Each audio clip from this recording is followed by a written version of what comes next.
Assalamualaikum warahmatullahi wabarakatuh.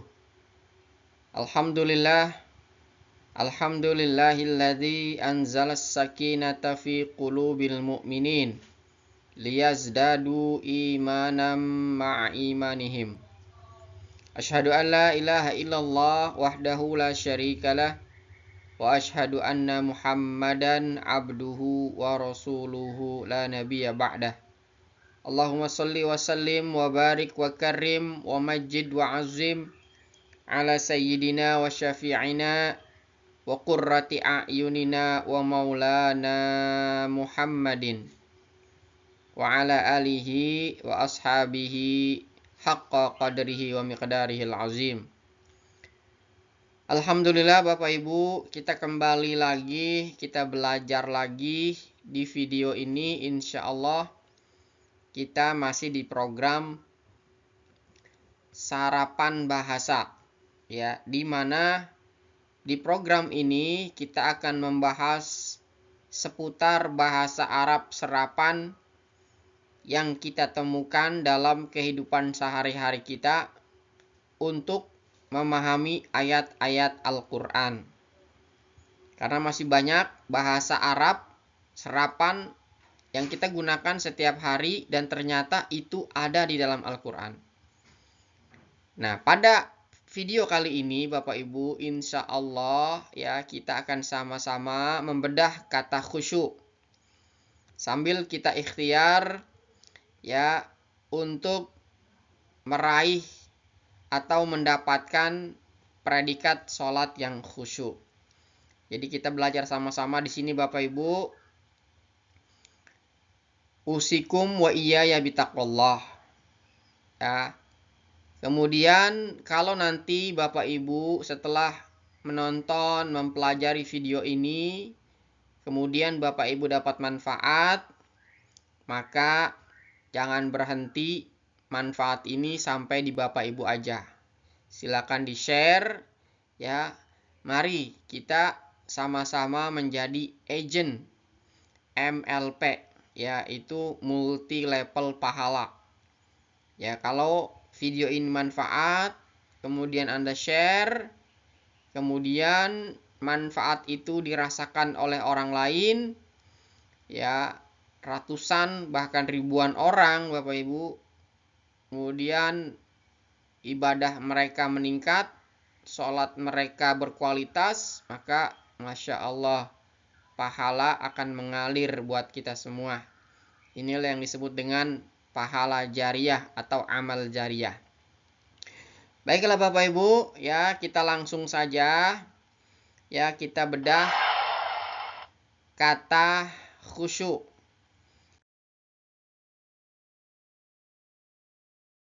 Jadi kita belajar ini sambil ikhtiar Bapak Ibu ya, sambil ikhtiar untuk kita melatih, untuk kita meningkatkan kekhusyuan dalam sholat kita. Jadi ini video saya buat saya pribadi, nasihat buat saya pribadi Bapak Ibu. Dan mudah-mudahan ini juga bermanfaat buat Bapak Ibu semua, teman-teman yang menonton, yang belajar di video ini. Jadi kita ikhtiar sama-sama Bapak Ibu ya. Bismillahirrahmanirrahim. Nah, sebelum kita bicara lebih jauh mengenai khusyuk itu bagaimana, kemudian tantangannya apa saja, maka kita perlu pahami dulu definisi khusyuk. Khususnya ya berdasarkan Kamus Besar Bahasa Indonesia. Jadi Al-Fakir sudah mengecek di Kamus Besar Bahasa Indonesia, kata khusyuk itu artinya adalah yang pertama yaitu penuh penyerahan. Kemudian yang kedua adalah kebulatan hati. Yang ketiga sungguh-sungguh.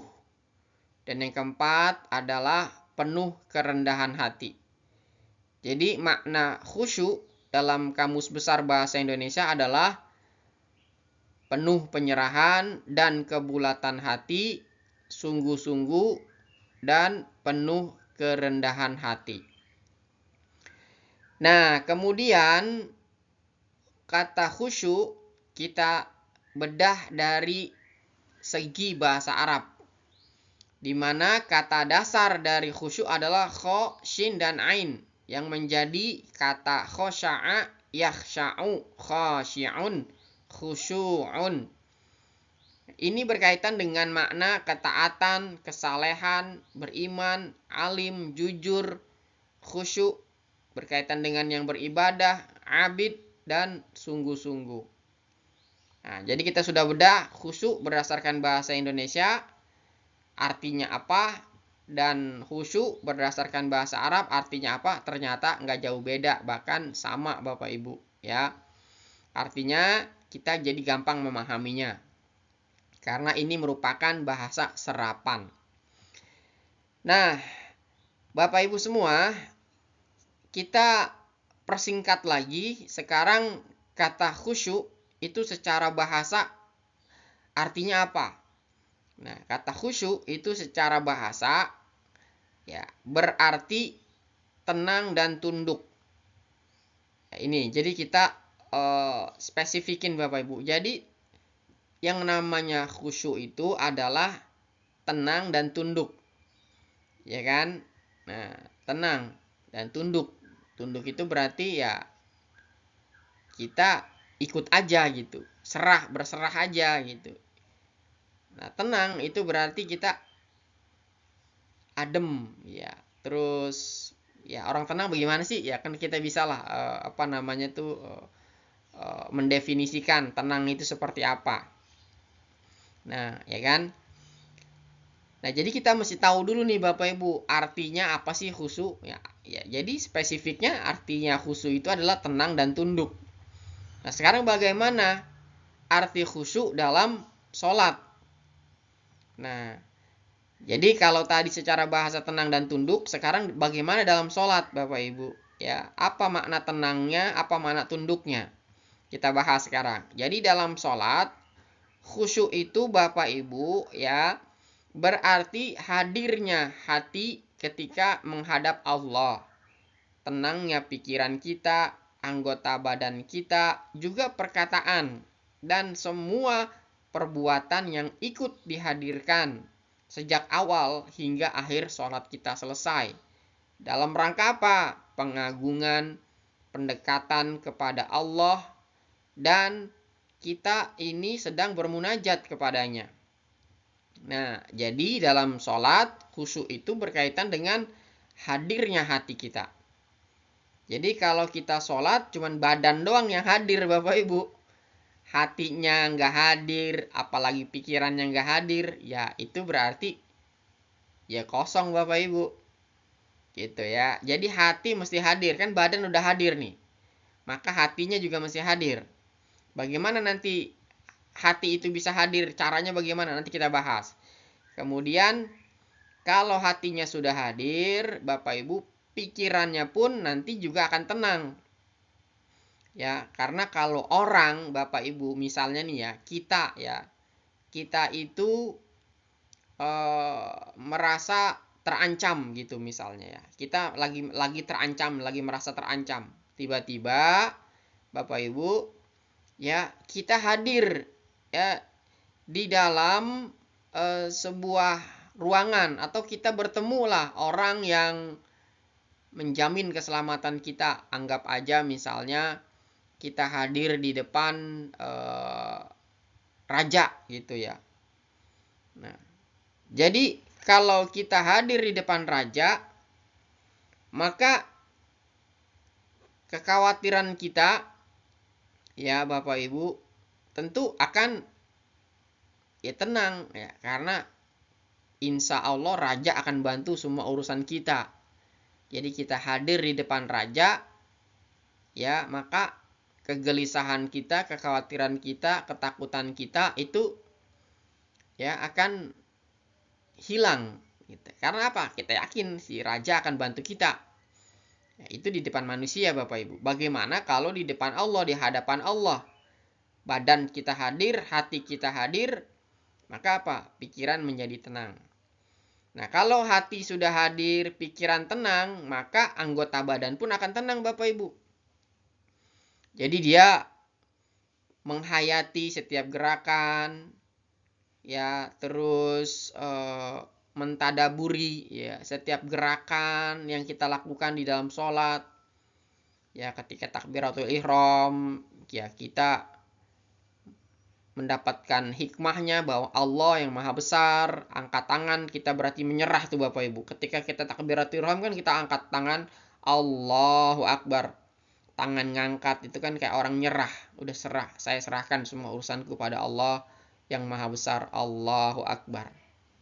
Jadi tidak tergesa-gesa Bapak Ibu. Anggota badannya juga ikut tenang, ikut menghayati. Nah, setelah anggota badannya juga ikut tenang, tentu perkataannya juga sama. Bacaannya tidak terburu-buru, bacaannya betul. Nah, kita hayati bacaan kita, bacaan sholat kita. Nah, ketika itu kita lakukan semua perbuatan itu Bapak Ibu, itu berarti kita mengikut hadirkan ya semua perbuatan tersebut sejak awal hingga akhir sholat. Jadi kita jaga tuh Bapak Ibu kondisi ketenangan kita, kondisi kedamaian kita pada saat sholat itu kita hadirkan sampai selesai sholat Bapak Ibu. Tapi memang berat Bapak Ibu, karena kita akan nanti diganggu oleh setan Bapak Ibu. Itu memang musuh yang selalu mengganggu kita pada saat kita sholat. Nanti kita akan bahas lebih detail. Nah, jadi kita lakukan ini semua. Hati kita hadir, pikiran kita tenang, badan kita tenang, perkataan kita juga tenang Bapak Ibu. Dari awal sholat sampai akhir sholat. Itu semata-mata kita mengagungkan Allah. Ya kan? Kemudian pendekatan diri kita kepada Allah yang sedang bermunajat kepadanya. Ini definisi atau arti khusyuk dalam sholat. Nah, kemudian Bapak Ibu semua, setelah kita memahami definisi khusyuk dalam sholat, maka sekarang bagaimana caranya ya itu bisa kita terapkan ketika kita sholat Bapak Ibu. Ya, sebelum kita nanti bahas caranya, kita mesti paham dulu bahwa ya Nabi Shallallahu Alaihi Wasallam itu bersabda dalam hadisnya, kama qala Nabiyyu Shallallahu Alaihi Wasallam, Iza nudiya bil azani adbaro syaitanu lahu durat hatta la yasma'al azan fa idza qudiyal azanu aqbala fa idza suwiba biha adbaro fa idza qudiyat taswibu aqbala yakhturu bainal mar'i. Nah, jadi hadis ini Bapak Ibu, ini adalah peringatan dari Nabi kita yang mulia bahwa kata Nabi, apabila azan dikumandangkan, maka setan berlari sambil terkentut-kentut Bapak Ibu, hingga dia tidak mendengar azan lagi. Apabila azan itu selesai dikumandangkan, maka dia pun kabur. Apabila dikumandangkan qomat, setan lari lagi. Nah, kemudian apabila qomat selesai dikumandangkan, dia kembali lagi, dia datang lagi. Nah, ia akan melintas di antara seseorang dan nafsunya. Jadi Bapak Ibu, hadis ini memberitahuan kita bahwa kalau azan dikumandangkan, setan itu kabur Bapak Ibu. Terbirit-birit dia itu, sampai kentut-kentut itu bahkan kata Nabi. Nah, setelah azan selesai, dia datang lagi tuh, dia kembali lagi. Ganggu kita. Kemudian iqomat itu Bapak Ibu, setelah qomat, ya kan? Nih, pada saat qomat nih, dia kabur lagi, dia takut. Nah, pada saat qomat itu selesai, dia kembali lagi sampai kita selesai sholat Bapak Ibu, terus diganggu. Nah, ketika kita sholat, dia masuk ke pikiran kita. Dia melintas, yahturu bainal mar'i, ya. Dia melintasi pikiran kita, dia ganggu kita, dia bikin kita was-was. Ya, dia ganggu kita punya nafsu, Bapak Ibu, ya. Sehingga apa? Pikiran-pikiran yang tadinya nggak terlintas di pikiran kita, di otak kita, tuh akhirnya tiba-tiba muncul pada saat kita sholat tuh. Misalnya nih Bapak Ibu, pada saat kita sudah takbiratul ihram, Allahu Akbar, tiba-tiba ada pikiran muncul. Ya, kebetulan tadi sebelum Anda sholat, Anda ngejar azan, ya, Anda ngejar sholat jamaah, kemudian Anda parkir di tempat yang kurang pas gitu Bapak Ibu, karena buru-buru tadi Anda itu misalnya. Akhirnya Anda lupa, tadi kunci udah diambil atau belum ya? Nah, ternyata belum. Anda pikirin tuh, tadi kunci di mana ya? Kok dicari-cari nggak ada. Akhirnya pikiran itu muncul. Tadi kunci di mana ya? Ya kan? Nah, langsung tuh diganggu dengan pikiran, kunci tadi di mana ya?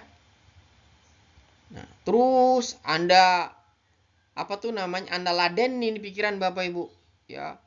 Anda bahas itu, ya, dalam pikiran Anda, dalam hati Anda terus bergulat dengan pikiran Anda. Kunci tadi di mana ya? Anda pikirin terus Bapak Ibu, ya kan? Nah, mulai deh nih. Konsentrasinya udah mulai keganggu nih. Ya, bacaannya jadi nggak kita hayatin. Ya, ini kalau kita lanjutin nih Bapak Ibu, ya. Oh iya ya, kayaknya masih nempel di jok itu kuncinya. Terus nih kita bahas terus nih. Padahal kita lagi sholat itu, lagi baca Al-Fatihah mungkin. Ya kan, lagi baca doa iftitah. Ya, terus waduh gimana nih? Ya, kayaknya masih di jok nih. Waduh gawat nih, kalau kuncinya nempel di jok nih, bisa dibawa orang nih, bisa dibawa kabur ini. Waduh, gawat nih. Cicilan bentar lagi lunas. Masa motornya hilang? Tuh Bapak Ibu, kita diganggu terus tuh Bapak Ibu. Terus ya, kita dimunculkan was-was, kita kacau nih kalau motor hilang nih, kacau nih, gawat nih. Akhirnya sholatnya jadi tergesa-gesa, jadi nggak khusyuk, bacaannya jadi terburu-buru, pikirannya melayang, hatinya nggak tenang Bapak Ibu. Nah, ini Bapak Ibu, mesti kita pahami nih yang seperti ini. Ini baru satu urusan nih Bapak Ibu. Belum urusan-urusan yang lain. Ya. Jadi kan ada urusan besar, ada urusan kecil Bapak Ibu ya. Ini kalau urusan kecil sih ya kita masih agak santai. Tapi kalau urusan besar nih, wah itu luar biasa. Efek ke perasaan dan pikiran kita itu, efek kewas-wasnya itu luar biasa kalau kita tidak bisa menangani ini segera Bapak Ibu. Nah, sebisa mungkin kalau pikiran seperti ini datang Bapak Ibu, kalau memang masih bisa dibatalkan sholatnya, dibatalkan dulu sholatnya, cari kunci motornya. Nah, tapi kalau tidak memungkinkan karena Anda misalnya ada di shop depan gitu ya, nggak bisa keluar, maka Bapak Ibu kita harus paham. Ya, kita paham ya kalau kita sedang digoda sama setan, kita sedang bikin was-was, dibikin khawatir supaya sholat kita nggak khusyuk. Makanya ketika ada pikiran kunci motor di mana ya tadi, Bapak Ibu jangan digas, jangan diladeni, jangan dipertanyakan, jangan dikepoin, jangan, pokoknya udah diemin aja. Jadi setan tanya nih, kunci motor di mana ya? Nah, itu setan lagi bisik-bisikin kita. Ketika dia munculkan pertanyaan itu, pikiran itu Bapak Ibu, jangan dikepoin, cuekin aja. Jadi jangan diladenin. Biarin, udah. Nih kita lagi ada di lampu merah nih. Jangan digas Bapak Ibu, bisa nabrak. Ya, karena apa? Lampu merah, kita bablas. Sementara di depan motor lagi ngebut, mobil lagi ngebut. Jadi kita berhenti sejenak Bapak Ibu. Ya, udah jangan dibahas. Nah, biasanya nih, kalau cara ini nggak mempan, dia kasih pikiran lagi yang lainnya datangin lagi. Nah, jadi intinya ketika ada pikiran satu muncul, Bapak Ibu, udah stop, lampu merah, berhenti. Maksudnya berhenti itu jangan dibahas, jangan diladenin ya. Karena yang namanya pikiran Bapak Ibu nggak bisa di stop, nggak bisa dikosongin. Ya, dia akan terus ngalir deras. Nah, sekarang bagaimana kita memanagenya, bagaimana kita mengaturnya. Udah, pokoknya ketika ada pikiran ini lewat pada saat kita sholat, stop, jangan dibahas. Lampu merah Bapak Ibu. Ya, lampu merah, berhenti sejenak. Berhenti sejenak. Fokus dulu ke bacaan kita. Fokus dulu ke gerakan sholat kita. Fokus dulu Bapak Ibu. Hayati semua. Ikhlasin semua pada Allah. Serahkan semua pada Allah. Ikhlas. Khusyuk. Serah, penuh penyerahan Bapak Ibu. Yang tadi kita bahas. Ya, serahin semua pada Allah. Insya Allah urusan kita dijaga. Motor kita dijaga. Lampu merah, berhenti dulu. Udah jangan dibahas. Kita fokus pada bacaan kita. Nah, nanti diganggu lagi. Lampu merah lagi. Jangan digas. Terus sampai sholat kita selesai Bapak Ibu. Nah, kalau kayak gitu, setan nangis Bapak Ibu. Karena nggak berhasil ganggu kita. Ayo, sama-sama kita bikin setan nangis-nangis Bapak Ibu. Ya, supaya apa? Ya, kita ini bukan orang yang lemah. Yang tidak mudah untuk diperdaya pada saat kita sholat. Nah, makanya kita mesti paham kondisi ini Bapak Ibu. Nah, jadi itu caranya Bapak Ibu. Pokoknya nanti kita akan dibombardir tuh dengan pikiran-pikiran yang lainnya. Diganggu terus. Sampai benar-benar sholat kita nggak khusyuk. Bahkan sampai nanti kita lupa bacaannya.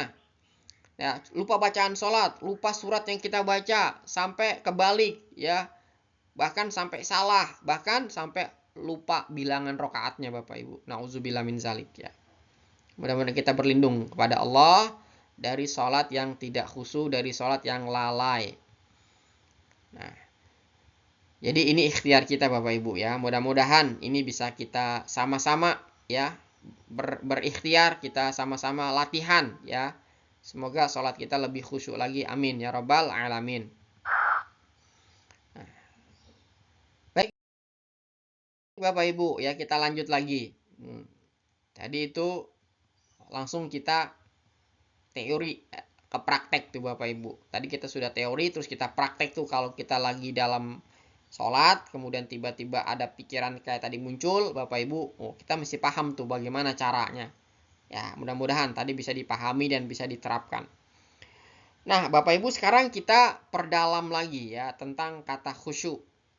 Jadi di dalam Al-Quran, Bapak Ibu, kata khusyuk itu akar katanya adalah huruf kha, shin, dan ain. Ya, akar huruf ini itu muncul di dalam Al-Quran sebanyak 17 kali Bapak Ibu. Ya, jadi ini muncul 17 kali di dalam Al-Quran. Ini Bapak Ibu ya, 17 kali. Nah, dalam 3 bentuk turunan yang berbeda. Nah, apa saja Bapak Ibu? Yang pertama itu bentuk fi'il madhi dan fi'il mudhari'. Jadi ini bentuk fi'il ya, yaitu khosya'at dan takhsya'u. Di mana di dalam Al-Quran ini diulang atau muncul sebanyak 2 kali. Kemudian berikutnya dalam bentuk isim ya, khusyu'. Ya, itu muncul di Al-Quran 1 kali. Kemudian berikutnya yang ketiga adalah khasyi'. Ini isim fa'il, ya, orang yang khusyuk. Ya, ini untuk yang tunggal. Nah, itu muncul 14 kali. Kalau yang jamak khasyi'un. Batuk nih Bapak Ibu, mohon maaf ya. Khasyi'un itu berarti yang jamak dalam bentuk marfu'. Kemudian jamak dalam bentuk majrur yaitu khasyi'in. Ya Bapak Ibu, itu 14 kali muncul di dalam Al-Quran. Jadi yang paling banyak keluar atau muncul dalam Al-Quran adalah kata-kata khasyi'. Khasyi'in. Nah, sekarang kita bedah di mana aja nih ayat-ayatnya. Ya, perubahan-perubahan ini bisa kita temukan. Yang pertama, Bapak Ibu kita bisa lihat nih tabel ini. Jadi ada 17 ayat Bapak Ibu ya yang menampilkan atau yang ada bisa kita temukan kata-kata akar dari khusyuk itu sendiri. Ya, yang kita bahas pertama ya perwakilan aja setiap perubahan atau turunan satu ayat kita bedah. Yang pertama kita akan bedah yaitu surat ke-20. Ya, yaitu surat Thaha ya, ayat 108 yang bunyinya A'udzubillahi minasyaitonir rajim. Yauma idzi yattabi'una ad-da'iya la iwajalah wa khasha'atil aswatu lirrahmani fala tasma'u illa hamsa. Pada hari itu mereka mengikuti panggilan penyeru yaitu malaikat Israfil tanpa berbelok-belok. Semua suara tunduk merendah kepada Tuhan yang Maha Pengasih. Sehingga yang kamu dengar hanyalah bisik-bisik. Surat Thaha ayat 108.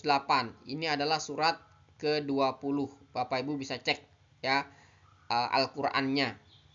Ya, itu setelah Bapak Ibu cek ya, tolong titip ya Bapak Ibu, itu ayat awalnya apa? Ayat sebelumnya nih, ayat 107-nya apa? Ini kayaknya ada kaitannya dengan hari kiamat ini Bapak Ibu ya. Silakan dicek Bapak Ibu. Ya, untuk mentadaburi lebih lanjut lagi. Nah, kemudian Bapak Ibu ya, ayat berikutnya adalah pada surat ke-57. Ya, surat ke-57 ayat 16. Ya, urutan kata yang ke-6. Ya, di situ bunyi ayatnya adalah alam yakni lilladzina amanu an takhsha'a qulubuhum lizikrillahi wa ma nazala minal haqq. Apakah belum tiba waktunya bagi orang-orang yang beriman agar hati mereka khusyuk mengingat Allah dan apa yang diturunkan dari kebenaran Al-Qur'an. Ini adalah surat Al-Hadid ayat 16, surat ke-57. Nah, di situ ada kata antakhsha'a. Ya, artinya Bapak Ibu ini dalam bentuk fiil mudhari'. Kalau tadi surat ke-20, surat Thaha itu dalam bentuk fiil madhi. Artinya adalah khusyuk. Ya, hati mereka khusyuk. Hati mereka tenang Bapak Ibu ya. Ini bisa dibuka surat Al-Hadid. Silakan Bapak Ibu. Baik, berikutnya adalah surat ke-17 ya, ayat 109. Ya, Bapak Ibu, ayat 109. Surat ke-17 ayat 109. Apa bunyinya? Ya, bunyinya adalah, mari kita bedah sama-sama. Wa yakhirruna lil azqani yabkuna wa yaziduhum khusyu'a. Mereka menyungkurkan wajah seraya menangis dan Al-Qur'an menambah kekhusyuan mereka. Surat Al-Isra ayat 109, urutan kata yang kelima. Nah, jadi Bapak Ibu di sini kita temukan kata khusyu'an. Ini berarti dalam bentuk isim. Nah, jadi Bapak Ibu ini semakin menguatkan kita bahwa ya kita mesti memahami bacaan sholat kita. Kita mesti memahami surah-surah yang kita baca, surat-surat yang kita baca di dalam Al-Qur'an pada saat sholat. Karena apa? Karena Bapak Ibu di ayat ini wa yakhirruna lil azqani yabkuna wa yaziduhum khusyu'a. Mereka itu menyungkurkan wajah, artinya sujud ini Bapak Ibu ya, sambil menangis. Dan Al-Qur'an itu menambah kekhusyuan. Jadi pada saat kita sholat, kita mengerti bacaannya Bapak Ibu, ayat Quran yang kita baca itu kita ngerti, itu akan menambah kekhusyuan kita. Nah, jadi ini untuk meminimalisir bahkan menghilangkan pikiran-pikiran liar yang muncul pada saat kita sholat. Nah, itu Bapak Ibu. Silakan dicek ya suratnya, surat Al-Isra ayat 109. Kemudian berikutnya adalah surat kedua, yaitu surat Al-Baqarah Bapak Ibu. Ya, surat kedua, surat Al-Baqarah Yang bunyinya adalah wasta'inu bis-sabri was-shalah. Wasta'inu bis-sabri was-shalah. Wa innaha lakabiratun illa 'alal khashi'in. Mohonlah pertolongan kepada Allah dengan sabar dan sholat. Sesungguhnya sholat itu benar-benar berat, kecuali bagi orang-orang yang khusyuk. Surat Al-Baqarah ayat 45. Nah, jadi Bapak Ibu semua, kalau kita ada masalah, kalau kita ada kesulitan, kita kan minta tolong sama Allah. Nah, jangan lupa minta tolongnya dengan sabar dan sholat. Ini kebanyakan orang nih kalau lagi ada masalah, Bapak Ibu, itu nggak sabar. Minta tolongnya nggak sabar. Pengen buru-buru selesai. Pengen buru-buru beres. Nah, terus karena nggak sabar, galau pikirannya, kalut pikirannya Bapak Ibu, ya. Akhirnya apa? Ninggalin sholat. Sholatnya tergesa-gesa, lalai, ya kan Bapak Ibu, na'udzubillah min zalik. Jadi tetap kita minta tolong sama Allah dengan sabar, dengan sholat. Nah, memang berat Bapak Ibu, kita lagi ada masalah nih, ya Allah masalahnya berat, belum beres-beres. Ya, kita sabar. Itu memang pada saat kita mau sholat Bapak Ibu, berat rasanya Bapak Ibu. Badan kita angkat berat, kaki mau melangkah kayaknya berat ya, untuk kita ambil wudhu. Ya Allah, ya Robbi. Berat memang Bapak Ibu. Ya, tapi ingat, itu berat ya, tapi tidak bagi orang-orang yang khusyuk. Jadi kalau orang yang khusyuk Bapak Ibu tadi ya, semua full menyerahkan segala urusan kepada Allah. Full kita tunduk kepada Allah. Full ya dengan kebulatan hati kita Bapak Ibu. Maka insya Allah Allah akan beresin semua urusan kita. Dan mudah-mudahan Bapak Ibu semua, kita semua nih yang ada di sini, yang nonton video ini, yang belajar video ini, ya kalau kita sedang diuji dengan masalah, mudah-mudahan kita sabar dan Allah segera menyelesaikan urusan kita. Amin ya rabbal alamin. Baik Bapak Ibu, ini tadi surat kedua ya, ayat 45 surat Al-Baqarah, urutan kata yang ke-8. Ini Bapak Ibu kita cek ya. Nih urutan kata yang ke-8. Ini 1 wasta'inu, 1 bisobri, 2 wassolah, itu 3, wa innaha 4, lakabiroh itu 5, ila 6, ala 7. Nah, 8 khasyi'in. Jadi dalam bentuk kata khasyi'in. Ya, jamak dari khasyi'un. Bapak Ibu, ya, mudah-mudahan ini bisa dipahamin. Baik, kita ke ayat selanjutnya. Jadi walaupun sholat itu berat, ya Bapak Ibu, ya ada berita gembira dari Allah Subhanahu wa Ta'ala di ayat berikutnya nih. Apa bunyi ayatnya? Mari kita bedah sama-sama. Bunyi ayatnya adalah A'udzubillahi minasyaitonirrajim. Bismillahirrahmanirrahim. Qad aflahal mu'minun. Qad aflahal mu'minun. Sungguh beruntunglah orang-orang yang mukmin. Nah, ini kabar gembiranya Bapak Ibu. Alladzina hum fi sholatihim khasyi'un. Yaitu orang-orang yang khusyuk dalam sholatnya. Ini kita bisa temukan di surat Al-Mu'minun ayat 1 sampai dengan ayat 2. Nah, ini surat ke-23. Bapak Ibu bisa cek. Ya, di situ ada kata-kata khasyi'un. Ya, ini dalam bentuk marfu'nya. Kalau tadi khasyi'in di ayat sebelumnya. Nah, jadi kata khasyi'un di sini Bapak Ibu ya, itu kita sebagai orang yang beriman adalah orang-orang yang beruntung. Yaitu orang-orang yang khusyuk di dalam sholatnya. Makanya Bapak Ibu kalau kita mau beruntung, ayo sama-sama yuk kita tingkatkan kualitas sholat kita tingkatkan kualitas kekhusyuan kita. Sekali lagi Bapak Ibu, mudah-mudahan ya kita semua diberikan kemudahan oleh Allah Subhanahu wa Ta'ala untuk memperbaiki, meningkatkan kualitas ibadah sholat kita. Nah, Bapak Ibu baiklah. Ya, tadi 5 ayat sudah kita bedah ya. Oke, sekarang Bapak Ibu kita akan lanjut ke materi berikutnya, slide berikutnya, yaitu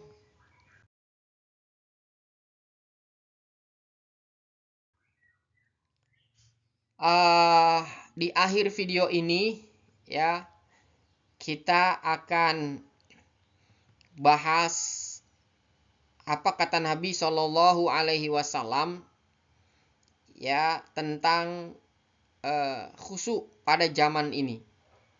Jadi kata Nabi Shallallahu Alaihi Wasallam, Bapak Ibu ya, ini kita alamin ya, memang zaman sekarang ya, khusyuk itu sulit dan cepat sekali hilang. Kalaupun dia ada, itu cepat sekali hilang. Lebih-lebih di zaman sekarang Bapak Ibu ya, informasi bertubi-tubi ya, lewat internet ya, itu informasi baik, informasi buruk, informasi penting, informasi nggak penting, itu bertubi-tubi, hitungan menit Bapak Ibu, bahkan hitungan detik. Tiap hari itu berseliweran di kepala kita. Nah, sehingga itu tentu akan sangat mengganggu ya, mengganggu konsentrasi kita. Ya, karena semakin banyak informasi dalam otak kita, apalagi informasi yang nggak penting, yang jelek, itu tentu akan sangat berpengaruh kepada kualitas pikiran kita. Makanya dalam hadis ya Abu Darda radhiyallahu an, Rasulullah shallallahu alaihi wasallam itu bersabda, qala Rasulullah shallallahu alaihi wasallam, awwalu syai'in yurfa'u min hadhil ummah al khusyu' hatta la tara fiha khashi'an. Jadi kata Nabi, perkara yang pertama kali diangkat, awwalu syai'in yurfa'u min hadhil ummah, dari umat ini adalah al khusyu', yaitu khusyuk. Hatta la tara fiha khashi'an, sampai ini Bapak Ibu kita nggak ngelihat lagi orang yang khusyuk di dalam sholatnya. Nauzubillah min zalik Bapak Ibu, kita berlindung kepada Allah dari sholat yang tidak khusyuk. Ya sekali lagi Bapak Ibu, mudah-mudahan apa yang kami sampaikan di video ini bermanfaat dan bisa kita sama-sama latih, sama-sama praktekkan. Ya mudah-mudahan kita berharap kualitas sholat kita meningkat, ya kita bisa meningkatkan juga kekhusyuan kita dalam sholat. Sekali lagi Bapak Ibu, mudah-mudahan ini bermanfaat. Ya kalau memang ini manfaat buat Bapak Ibu, silakan di-share. Ya supaya ini menjadi pahala jariah buat kita semua, buat amal jariah buat kita semua.